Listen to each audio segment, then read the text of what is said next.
Hello everyone, welcome to verse education. हमने अपने last वाले लेक्चर में refraction through rectangular glass slab के बारे में अंडरस्टैंड किया था। हमने फाइंड आउट किया था कि जब भी refraction through rectangular glass slab होता है तो जो आपके पास एमर्जेंट रे होती है CD, वो पैरेलल होती है इंसिडेंट रे के AB के। बट वो जो आपके पास एमर्जेंट रे है वो क्या होती है, लेटरली डिस्प्लेस्ड हो जाती है अपनी पोजीशन से। ऐसे इसको ऐसे आना था पर ये कहाँ पे आ रही है, आफ्टर रिफ्रैक्शन इतनी डिस्प्लेसमेंट हो गई है इसमें, इसे हम कहते हैं लेटरल डिस्प्लेसमेंट। आज हम इसकी एक्सप्रेशन फाइंड आउट करेंगे कि इसकी वैल्यू हम कैसे फाइंड आउट करेंगे लेटरल डिस्प्लेसमेंट की। तो देखो, सेम यही वाली फिगर आपने ड्रॉ करनी है। मैंने यहाँ पे ऑलरेडी ड्रॉ कर ली है। देखो, अगर आपको अच्छे से अंडरस्टैंड करना है तो प्लीज़ आप वो लास्ट वाला वीडियो एक बार अच्छे से वॉच कर लो, है ना। वहाँ हमने अच्छे से एक्सप्लेन किया है। फिर भी मैं फटाफट से एक्सप्लेन कर लेती हूँ किस तरह से हमने किया था। ये यहाँ एयर था, यहाँ पे मीडियम, यहाँ पे ग्लास स्लैब है ये, है ना। तो ये वाला अगेन क्या है, एयर है। ये दोनों मीडियम कैसे हैं, सेम है। देखो, अब जैसे ही इंसिडेंट रे आई यहाँ पे AB, यहाँ पे हम नॉर्मल ड्रॉ करेंगे और नॉर्मल के साथ जो इंसिडेंट रे एंगल बना रही है, एंगल ऑफ इंसिडेंस, इसे हमें नाम I1 दे दिया।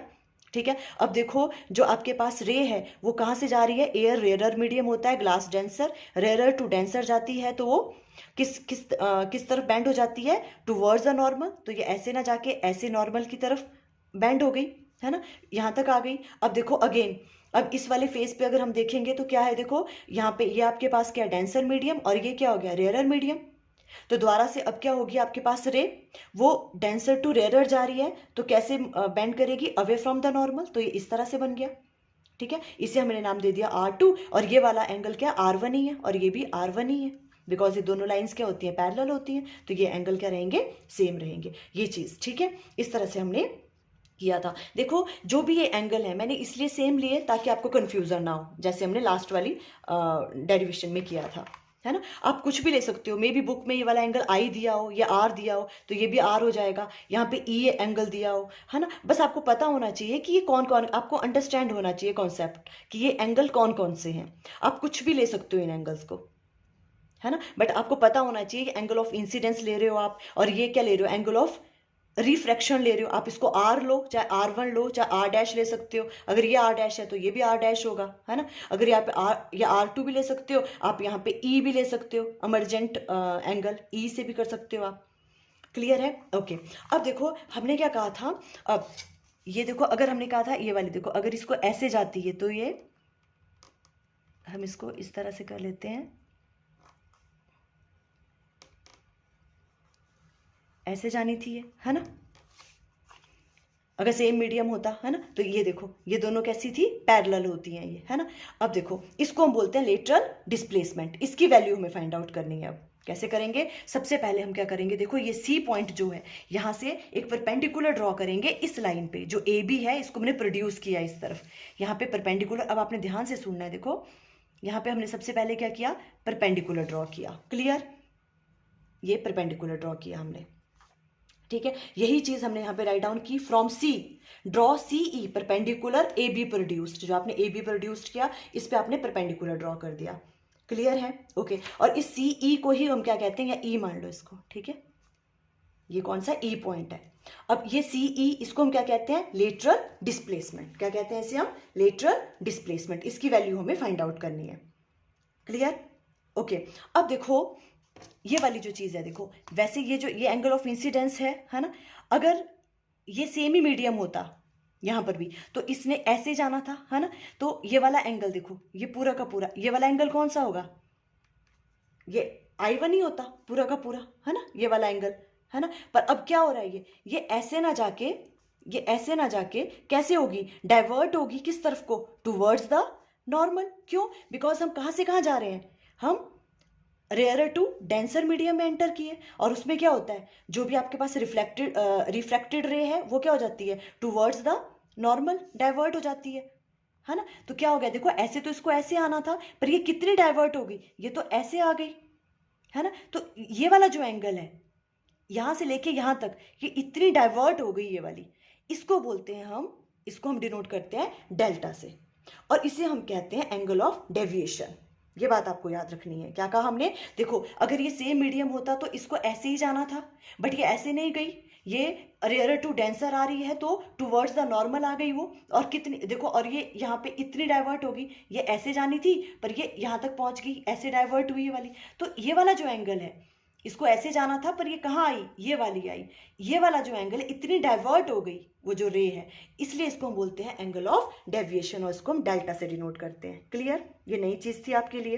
तो डेल्टा क्या हो गया, एंगल ऑफ डेविएशन। और एक और चीज़ याद रखनी है, इसमें हम टी क्या ले रहे हैं, थिकनेस ले रहे हैं ग्लास की। तो T is the thickness of glass slab, ये हमने थिकनेस इसकी ले ली। क्लियर हो गया? ओके, अब देखो क्या करना है, अब हम लेंगे इन ट्राइंगल BCE। देखो ट्राइंगल BCE, हमें ये वाली वैल्यू फाइंड आउट करनी है, ठीक है। तो हमने कौन सी ट्राइंगल ली, BCE, ये वाली ट्राइंगल ली। अगर यहाँ पे हम साइन डेल्टा की वैल्यू फाइंड आउट करें, देखो साइन डेल्टा, आपको ये वाली चीज याद है, पंडित बद्री प्रसाद हर बोले, ठीक है। हमें क्या करना है, मैंने क्या कहा, यहाँ पे हमें साइन डेल्टा की वैल्यू फाइंड आउट करनी है। साइन डेल्टा क्या होता है, परपेंडिकुलर अपॉन हाइपोटेन्यूज। देखो इस वाले में एंगल के सामने वाला क्या होता है, परपेंडिकुलर, है ना। तो CE परपेंडिकुलर अपॉन हाइपोटेन्यूज, ये आपने नॉर्मल ड्रॉ किया था, नॉर्मल के सामने वाला क्या होता है, हाइपोटेन्यूज, तो BC। क्लियर है ना। यहां से अब हम CE की वैल्यू फाइंड आउट कर लेंगे। अल्टीमेटली हमें किसकी वैल्यू फाइंड आउट करनी है, CE की ही वैल्यू फाइंड आउट करनी है। तो देखो इसलिए हमने इस तरह से किया, CE इक्वल टू किसके बराबर हो जाएगा, BC sine of delta. Clear? इसे आप फर्स्ट का नाम दे दो। क्लियर हुआ? हमने ये वाली ट्राइंगल ली BCE, यहां से साइन डेल्टा की वैल्यू फाइंड आउट कर ली। साइन डेल्टा की वैल्यू आ गई CE डिवाइडेड बाय BC, और यहां से CE की वैल्यू आ गई BC साइन डेल्टा। अब हमें क्या करना है, देखो ये वाली वैल्यू, ये वाली है CE, हमें BC की वैल्यू फाइंड आउट करनी है। उसके लिए देखो हम कौन सी ट्राइंगल लेंगे, इन ट्राइंगल, देखो ये वाली चीज बढ़ा दो आप, ये वाली, ये नॉर्मल ड्रॉ किया था, अगर हम इसे इस तरह से ड्रॉ कर ले, ये B है, इस पॉइंट को आप B' मान लो, ये परपेंडिकुलर ड्रॉ कर लिया आपने, मान लो इस पे, ठीक है। और ये वाला एंगल R1 है। क्लियर? अब हम कौन सी ट्राइंगल ले रहे हैं, B'C, इन ट्राइंगल B'C।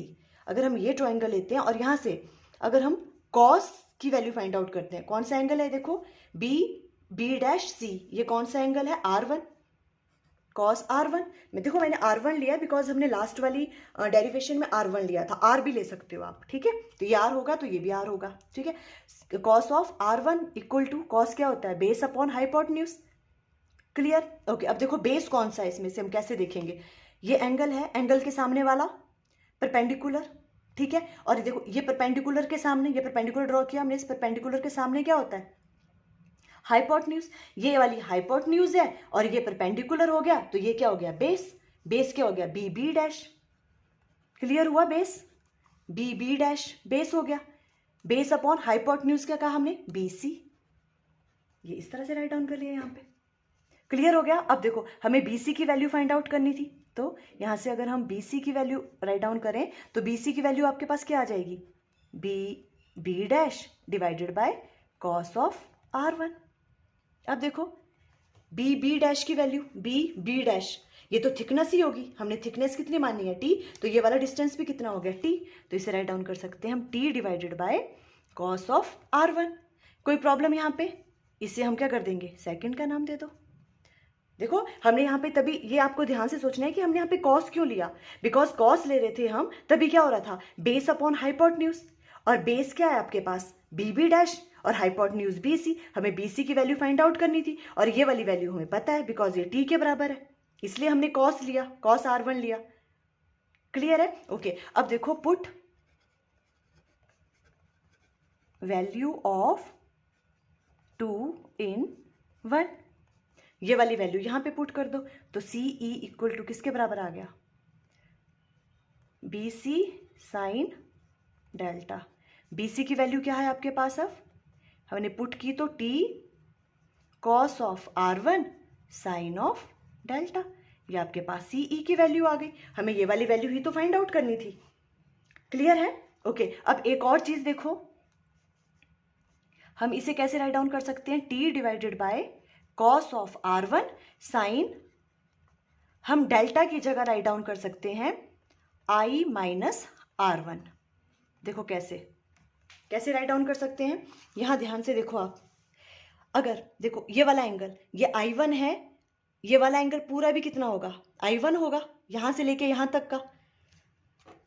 ये क्लियर हो रही है आपको बात? देखो कैसे, जैसे ये इस तरह से है आपके पास ये वाली चीज, और ये इस तरह से है, इस तरह से। ये वाला देखो नॉर्मल ड्रॉ किया, ये वाला ऐसे है और ये वाली लाइन आपके पास ऐसे है। तो ये वाला एंगल किसके बराबर होता है, इसके बराबर होता है, वर्टिकली है ना, अपोजिट एंगल है ये वाले। तो ये वाला एंगल इसके बराबर होगा। मीन्स यहां से हम क्या कह सकते हैं कि जो आपके पास I1 है वो किसके बराबर है, R1 plus delta, R1 plus delta. और अगर यहां से डेल्टा की वैल्यू फाइंड आउट करनी है आपने, तो कैसे कर सकते हैं, I1 minus R1, I1 minus R1। तो यही चीज हमने राइट डाउन कर ली, सॉरी यहाँ पे I1, बिकॉज हमने I1 लिया हुआ ये वाला, है ना, I1 माइनस R1।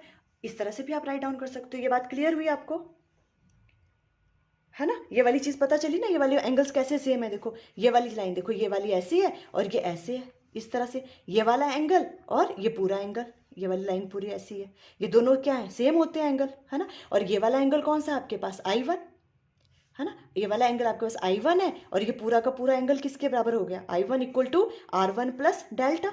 और यहाँ से डेल्टा की वैल्यू निकालेंगे तो I1 माइनस R1। आप ये वाली वैल्यू यहाँ पुट कर सकते हो। क्लियर? देखो इस तरह से हम लेटरल डिस्प्लेसमेंट के लिए एक्सप्रेशन फाइंड आउट कर सकते हैं। आई थिंक आपको क्लियर हो गया। Okay, thank you.